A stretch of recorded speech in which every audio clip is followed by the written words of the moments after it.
Okay, here's the steering arm that we just made much stronger. Before, it was just welded on here, but we added these side plates right here, and we added this bracket. So before, it used to just have this and this on the steering arm. We made this custom bracket, and then we added these right here, and I'll put it back on. You can see the brakes rotors are really good. It's got a Wood master cylinder, and I don't know if you noticed, but this is a wrench. So basically, that's a wrench. It's got the aluminum radiator, and then for this net, it's a seat belt here, but then this is a wrench.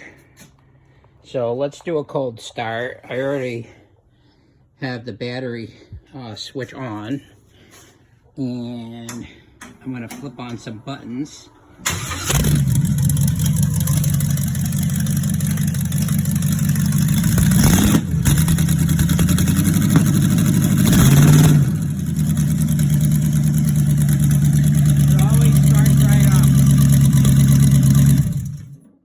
Starts right up, and if you wanted to, you could bring the exhaust under.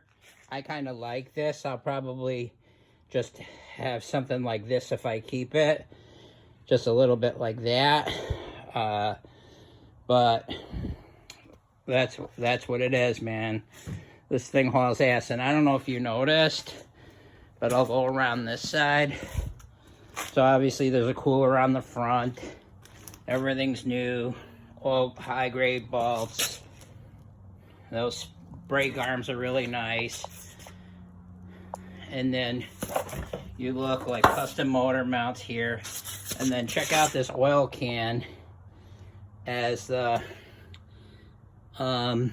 radiator overflow. It's a vintage oil can. And then again, there's the wrench. Everything's LS. It would come with an air cleaner, not my company's logo, Lexan. But it's a 5.3, which is great for boosting.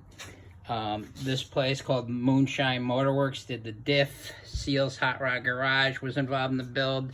This is my company. You walk around, and it's pretty basic, a two-seater, really nice. And then for the gas tank,